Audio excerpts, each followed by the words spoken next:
There we go. If he tries one now, you're going to pay. You'll pay. That's my Sasquatch call. That's pretty good. It's not bad at all. Okay, let's get serious for a moment. Need some peace. The Canuckonomicon is an ancient tome buried deep within the bowels of the Molson Brewery.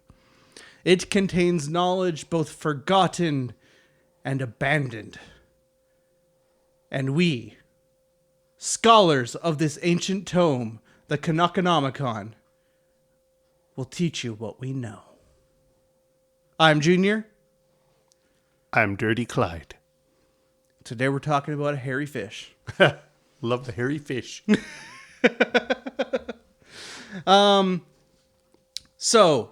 Before we get to that, I was making clucking sounds into the microphone earlier, and I think Clyde just about had his skin abandon his body because that movie I forced him to watch. Oh, it's Hereditary. Oh, right, I remember that. Yeah, that was weird, those clucking sounds. Oh, just out of the dark of your room in the middle of the night. I almost want to break into your house now and just stand in your bedroom just as you're on the verge of falling asleep and just go. No, I think you'd be the one more scared by that. You'd be terrified. Well, ever since I had that dream when I was a little kid, I was in your bed and I saw a thing standing in the closet doorway, the big electric blue monster, which is now in hindsight, pretty sure that means I had sleep paralysis as a child. Maybe. And it wasn't the last time I had it. I definitely had it a couple times since then, but I have dreams with recurring locations and recurring events, but they're all really mundane now. They're like you're preparing for a hunting trip and, you're getting everything together. There's a sense of dread, so you're pretty sure someone's going to get shot, but nobody ever does. The one I used to have all the time as a kid was I'd be hiding under the kitchen table and bagpipes would start playing, and an unseen force would try to drag me away while the bagpipes played. Isn't that weird? Because I played the bagpipes. You did, and I didn't mind them. The bagpipes. Bog. I'm trying to think, how do we sound Canadian? The bagpipes. The bagpipes. BEGPIPES. I should have told you that people said we have a Canadian accent. Because now you're all self-conscious about it. When I played the bagpipes. What the hell was that? This is now my producer voice. Please enlighten us about hairy fish. Yes, I will educate you about the fur-bearing trout. It is a legendary creature said to inhabit the Great Lakes of North America. What has caused these piscatorial anomalies? Theories range from the plausible to the totally bizarre. On the plausible side, there is a belief that the fur-bearing trout are the result of that good old-fashioned Darwinian evolution, natural selection. Namely, in order to keep warm in the cold waters, these fish grow thick coats of fur in order to keep their heat in the frigid Great Lake winters. What? Oh, this isn't even the wild theory. What's the year that theory was posited? The 19th century. Crazy. Ignore all facts that we know so far about aquatic species and how their blood. We'll get to where this story originates in a little bit here, but this is the more plausible of the two main theories about fur-bearing trout. Trust me. This is actually why, because they only grow this fur in the winter. This is why it's so difficult to find a fully furred specimen of a fur-bearing trout. As they only have the fur for 4 to 5 months of winter that we have up here, the rest of the time, they resemble a normal cutthroat or rainbow trout. Another possible explanation comes from south of the border in Colorado. As reported by S.E. Schlosser, now it happened that there was a mining camp in Colorado where more than an average number of miners were bald. An enterprising hair tonic salesman from Kentucky decided to take advantage of this golden opportunity. So he made the trip north. It was a rainy summer evening. The salesman was headed towards the mining camp with 4 bottles of hair tonic under his arm. As he was crossing one of the trout streams which led to the Arkansas River, I almost called it Arkansas. Well, yeah, and you'd get away with that. Because we're Canadians. What the hell do we know about the United States? So the salesman slipped and dropped 2 bottles of hair tonic into the water. The bottles broke and the hair tonic spilled into the stream. Not too long after this incident, the fishermen along the Arkansas developed a new method for catching trout. They'd head to the bank of the river carrying a red and white barber pole and some scissors. Then they would set up the barber pole and call out, "Get your free shave and a haircut here." All the trouts whose fur had grown too long or who needed their beards trimmed would hop right out of the water and be picked up by the fishermen. It wasn't until the mills began muddying the water so much that the fish couldn't see the barber poles that the practice died out. Yeah, that's... The 3 minutes and 30 seconds of banter that we did at the beginning was almost better than that.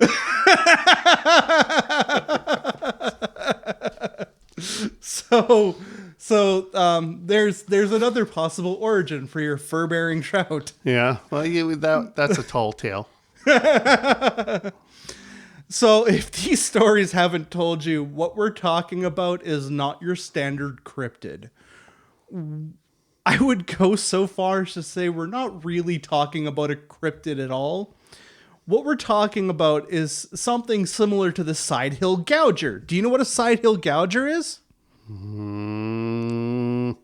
I've heard that before, but I can't recall. Well, the side-hill gouger is the North American variant of the wild haggis. So, obviously, the idea that haggis is a type of sausage made from sheep guts, total fabrication. Right. The real haggis is an animal that lives in the hills of Scotland. And the related animal is the side-hill gouger here in North America. The reason they have the name side-hill gouger is because they have legs that are longer on one side and shorter on the other, so they can only live on the side of a hill. And they go around in circles around that hill and gouge into the side because they go around so much. Mm-hmm. And so, similar to the wild haggis, they have a very peculiar breeding practice where they just kind of have to chase each other around the hill. Occasionally, though, because there's 2 variants of either species, there's ones that have shorter right legs and ones that have shorter left legs. Occasionally, what'll happen is 2 of these will inhabit the same hill and run into each other, at which point they are forced to fight to the death in order to get past. That's pretty amazing. Yeah. So the side-hill gouger it will occasionally breed with a member of the other variation, which may result in offspring that have both short legs or both long legs, but these ones don't live very long because they have to abandon their natural habitat.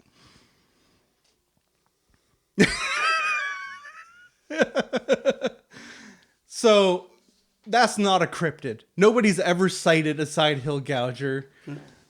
These are tall tales. These are there's a name. Folk animals. There's a name for these. Oh. Especially when we're talking about North American ones. So yeah, they're folkloric beasts, but the other name we give them is fearsome critters. All right. So fearsome critters of the lumber woods is a kind of a famous. It's sort of a children's book. And it's a collection of these stories that were told in old lumber camps. Right. But like the jackalope. More like the hide behind. So if you're the last person in a line, there might be a hiding behind you. Yeah. The hiding behind can also make its body so skinny it can hide behind even the thinnest of trees. Another one is the tea kettler, which is a animal that resembles a corgi, but instead of barking, it makes a sound like a tea kettle. So if you're out in a lumber camp and you hear a distant tea kettle sound, that's a tea kettler. Couldn't possibly be another lumber camp. Right. It's a tea kettler. And this term has kind of come to expand to include things like the jackalope, which itself is descended from the European Wolpertinger, which is a jackalope that can fly. No.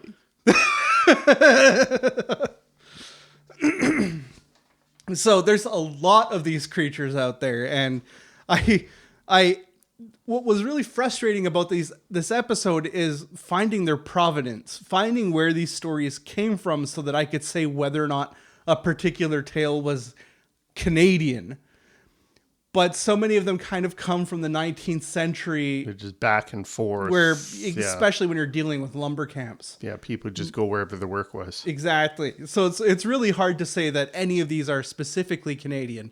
So I picked two, the Furbearing Trout and another one we'll get to later, that I was able to find reports of from Canada. There were actual reports. Yes. Drunken blathering. Oh, we'll get to it. This is fantastic. So, the first stories of this beast, this particular fearsome critter, the fur-bearing trout, actually surfaced in the 17th century. A Scottish migrant sent a letter home talking about the vast quantity of what he called furried animals and fish. Reading that out loud doesn't really get across the lack of an Oxford comma, which would have really probably prevented this whole thing from ever picking up. Better explain what the Oxford comma is for those American friends. So when you're making a list, sometimes you put a comma before you say and. You do this because otherwise, furried animals and fish will make you think that, like this fellow's relatives did, you mean furried animals and furried fish, when what he meant was fur-bearing animals, comma, and fish. Correct. He's talking about the wide variety of fish and fur-bearing animals that live in this region. Because at the time, it's the 17th century, like most of Canada is still lush wilderness. There hadn't really been large-scale logging operations or anything yet, because really only white people seem to need trees to build all their houses. No, I guess there was the West Coast natives. They built those long houses. Even the Algonquin and they built the longhouse. Yes, yeah. but they did in the East Coast as well. Oh, did they? I did not know that. Yeah. Well, the more they had compounds as well. Well, I knew there was a lot more development on the east than we realized. Mm-hmm. Just most of them were wiped out by disease by the time we got here. That's right. The Spanish, it was their fault. It was, yeah, maybe it was the Spanish. I'm not. Came in on the back of Spanish horses. Yeah, large hook-nosed plague carriers. So Oxford comma, he was talking about the wide variety of beasts and fish that live here. Instead, his relatives wrote him back and they wanted an example of a furried fish. This man had a sense of humor about it. Instead of writing back his family and clarifying what he meant, he put his taxidermy skills to use. He created a furry fish, which he sent back to his relatives. And a legend was born. Before long, news of these fur-bearing fish had spread and people developed a passing curiosity regarding such bizarre beasts. The fur-bearing trout isn't unique to Canada and the United States, however. In Iceland, they have their own furry fish, the Lodselunger. Apologies to any of my listeners who speak Icelandic, as I'm sure I just annoyed you beyond comprehension. It's essentially the same thing. It's a cold water fish that grows fur in order to keep warm. So this sounds plausible, doesn't it? The fur makes you warm. Unless you're a cold-blooded creature. Exactly. Fish don't produce their own body heat. While some fish are what we call lukewarm-blooded, where they're able to move their muscles to generate a bit of warmth, most fish are just 100% cold-blooded, and in fact, having fur would be completely useless. It wouldn't do any good to them whatsoever. And in fact, it might actually make their issues worse if they did come across an external source of warmth, because then the fur would actually keep it out rather than trap it in. Unlike humans, fish can survive having much lower body temperatures than us. Trout in particular have adaptations that keep their bodies warm enough to survive the cold, and to do this, they'll actually hunt beneath the ice in the winter, gobbling up whatever smaller fish or eggs or leeches and anything else that they can basically fit in their mouths in order to keep their energy up to keep them warm. They do not, however, grow fur.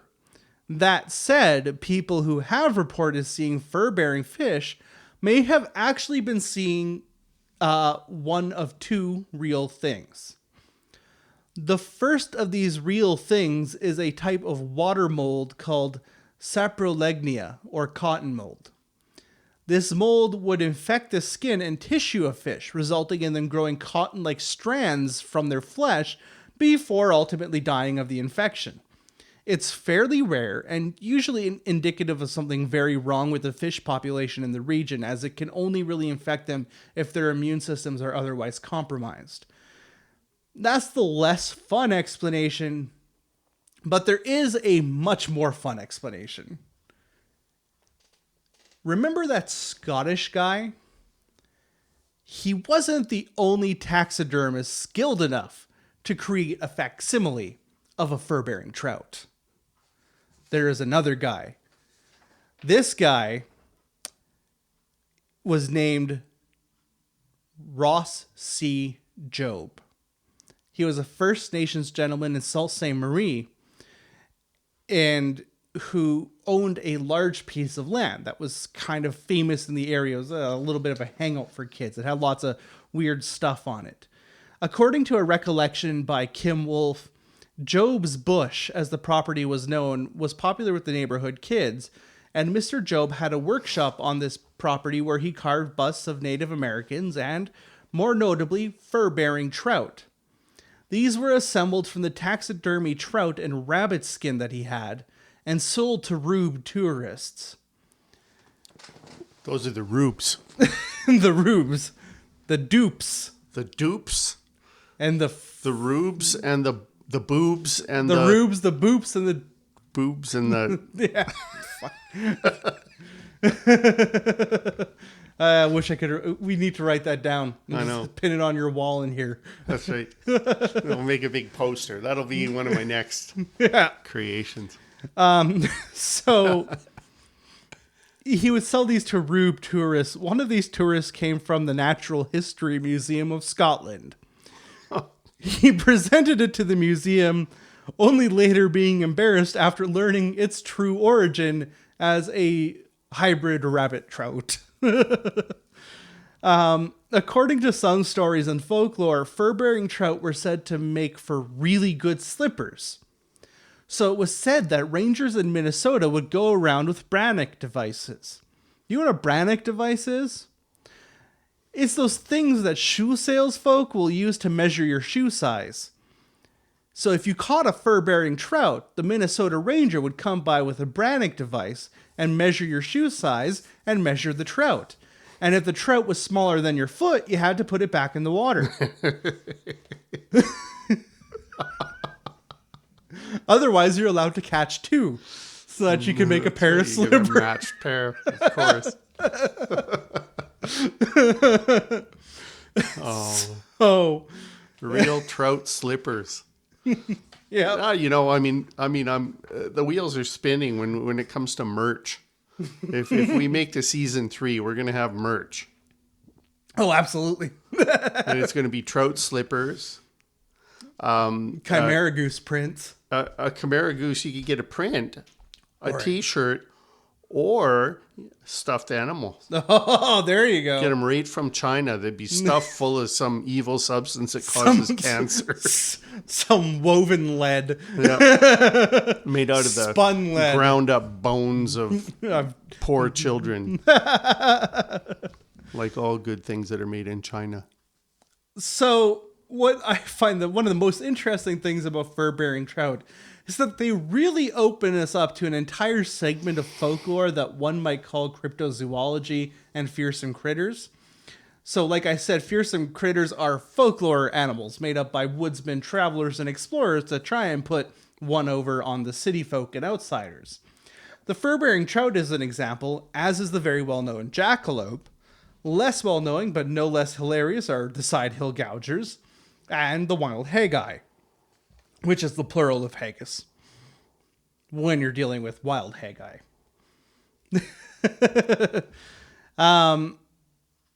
So this is a show about Canadiana. So I wanted to talk about another fearsome critter that lives in Canada. But first, let's take a break. I need a new beer, so. I need my first one.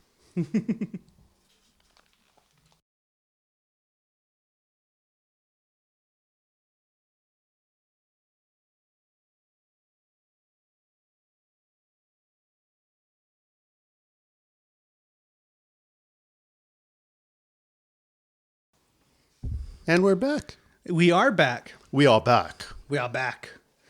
So before I get into this, I want to be clear about something. I consider myself to be a fairly serious amateur historian and folklorist.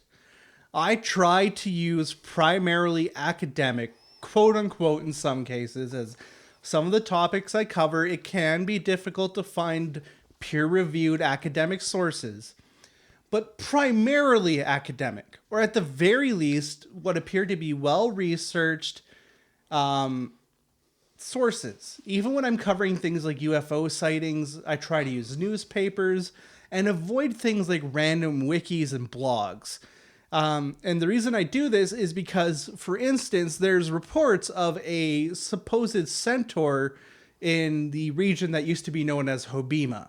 It's not Hobima anymore. It's now Mascapuichi. There were supposedly sightings of a centaur there. Well, I looked this up because when I heard this on another podcast, I was like, I need to find it because I don't live that far from Mascapuichi. Like, I could drive there in an afternoon. Yeah, if you want to find the golden unicorn of whatever. Yeah. Yeah. So I had to look this up. I had to see if there was more sources than they were reporting on. Well, I looked it up, and sure enough, the only source of centaur sightings in Mascapuichi, the only source, and this is even including Reddit posts, was a comment on a cryptids blog. Yeah, no, for sure.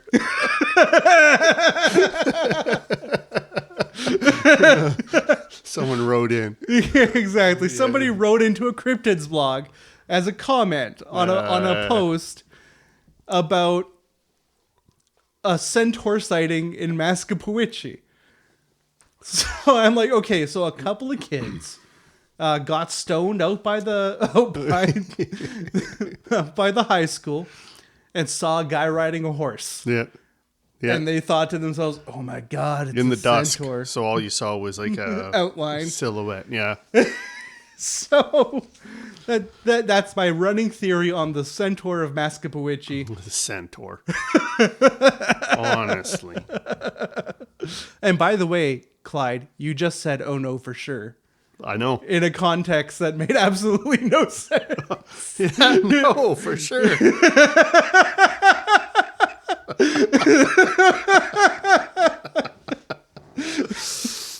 No, that was the correct context. It was the correct context for saying, "Oh yeah, no, for sure."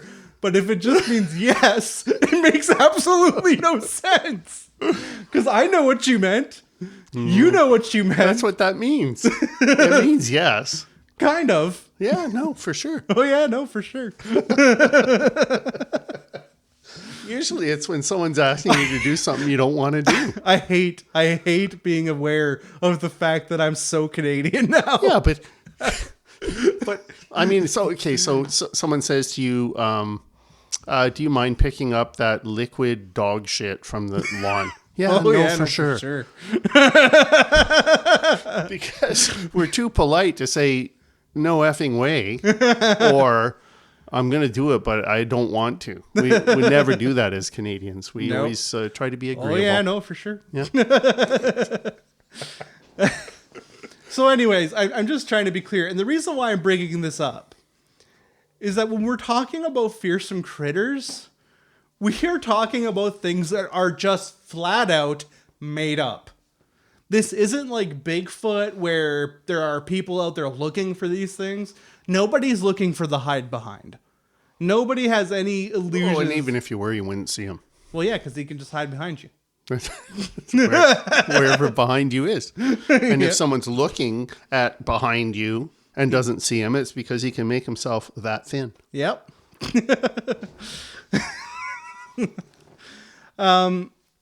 So we're not talking about Sasquatch or Old Pink Eye. If you don't know who Old Pink Eye is, go listen to episode 1 and learn about him. Where we, at least for a time, could debate that there might have been some kind of actual creature that inspired the legends. Not so much with fearsome critters.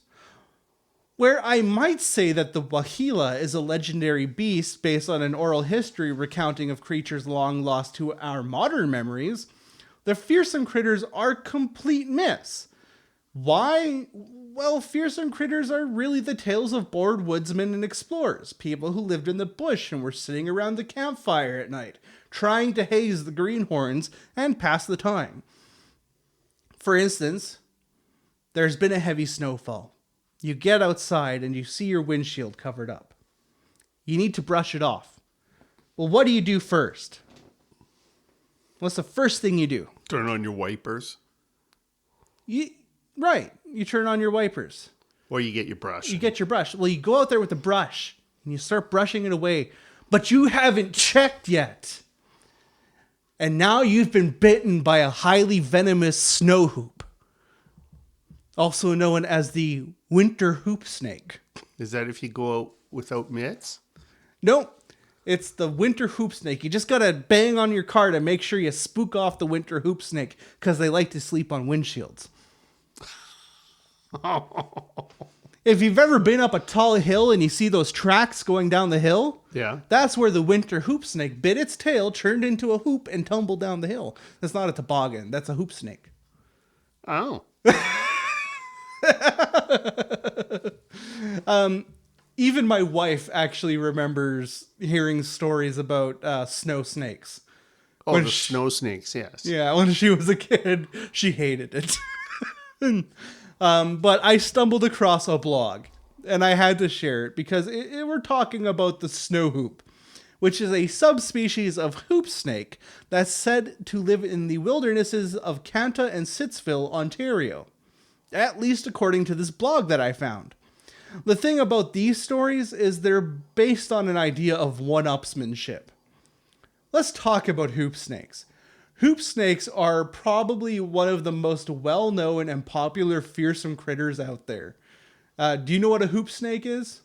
Well, it's a snake that bites its own tail and then rolls down hills. Around. Yeah. Yeah, that's a hoop snake. They're said to primarily inhabit deserts, except for snow hoops, of course, including the deserts in Mexico and the southern United States, but also in Kamloops and the Canadian Rockies.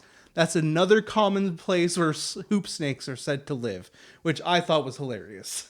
And then the snow hoop is particular to automobile-laden areas. Yeah, Canada and Sittsville, Ontario, specifically. It's these two little towns in Ontario. This guy has a whole movement of people that are trying to fight back the invasion of hoop snakes into their town. A hoop snake is, like you said, according to these stories, a type of snake that can, like most snakes, crawl around on its belly, But unlike most snakes, if it needs to get somewhere particularly quickly, it curls into a circle, bites its tail with its mouth, and rolls away like a wheel. When doing this, if it comes across the prey, it can quickly release itself and launch itself into the air like a dart and bite. Its venom is said to be incurably poisonous. Snow hoops are said to live at the bottom of toboggan hills, and so it is best to avoid these areas in the winter in order to avoid getting bitten by a snow hoop, and certainly not in order to avoid getting run over by a toboggan. That's right. So that's a warning to pedestrians, not to tobogganists. That's right.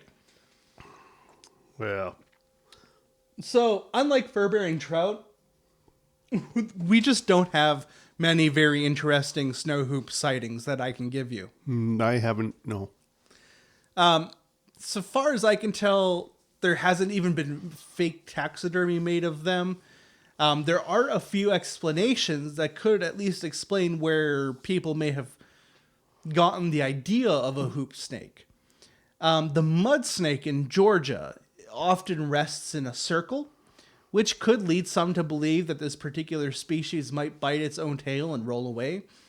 More likely, in my mind, is the fact that snakes are incredibly stupid animals.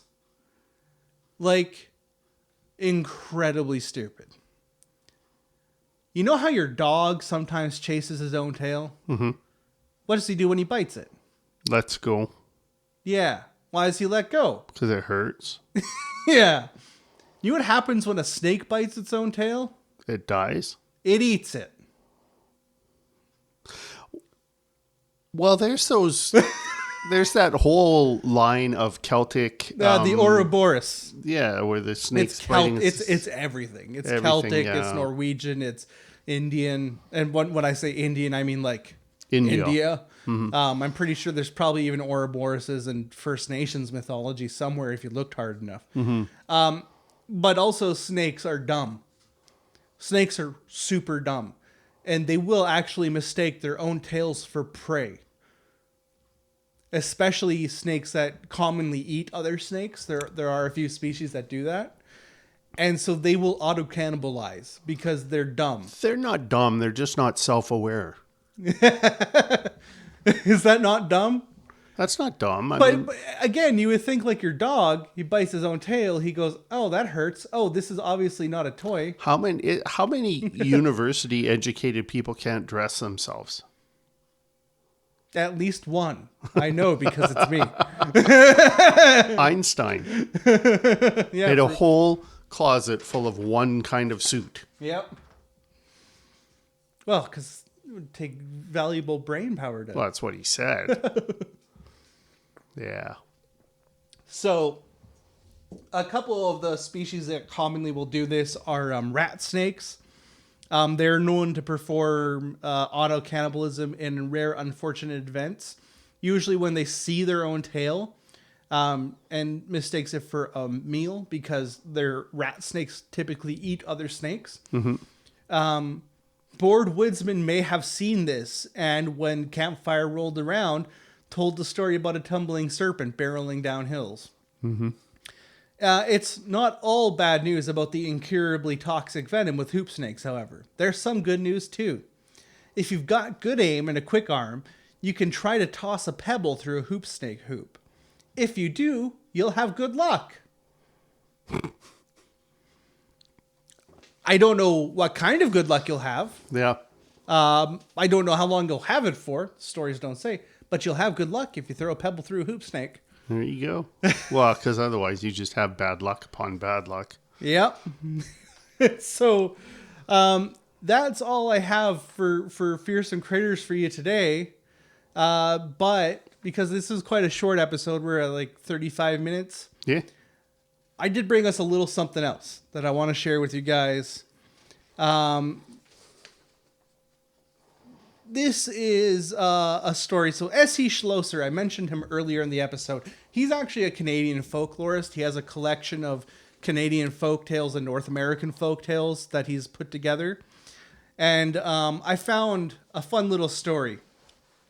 that I'm going to share with you guys by way of apology for a short episode. This is called That Pesky Fellow. It's a Newfoundland folktale, as retold by S.E. Schlosser. A fisherman from Newfoundland was having difficulty finding someone to assist him.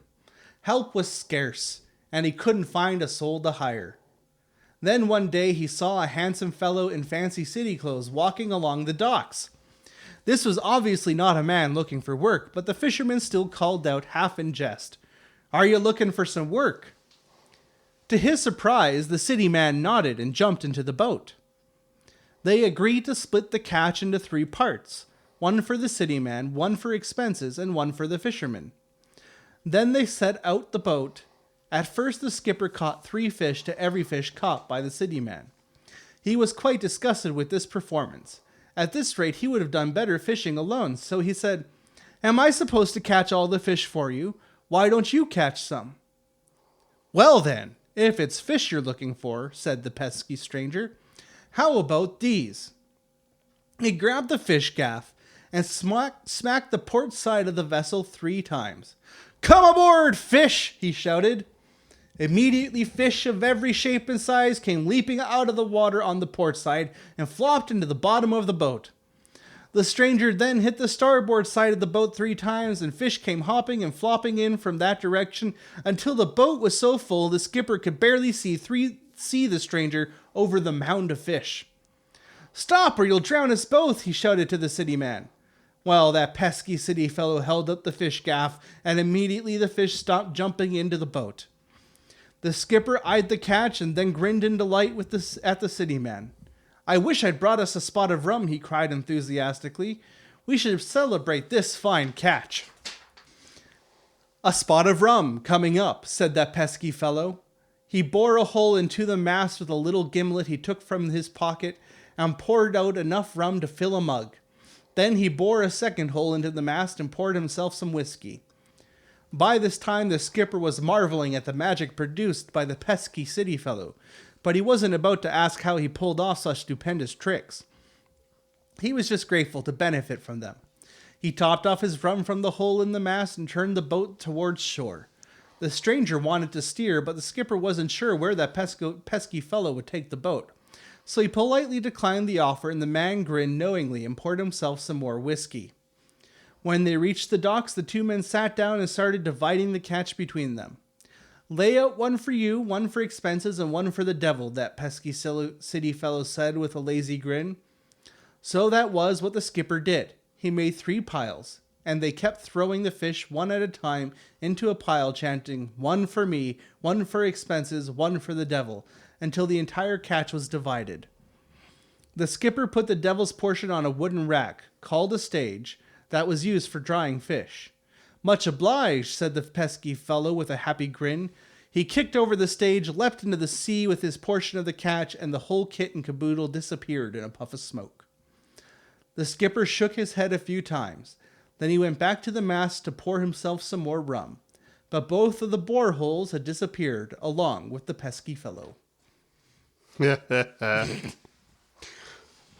So there's a folk tale to go along with your folk critters. That's right. So there you go, ladies and gentlemen, and others. That was our folkloric episode of the Canuckonomicon today. That was episode 12. That was episode 12. Leading us up to our summer break. Our summer break will be coming up. I'll probably do 1 or 2 more episodes because I kind of want to leave us with a bang. Well, that was a pretty good bang. That was a pretty good bang, but I've got a real bang. A real bangaranga. A bangaranga. A bangaranga. That I'm cooking up for you guys. So. Yeah, no? Okay. All right, guys. You keep your eyes open. You take care out there.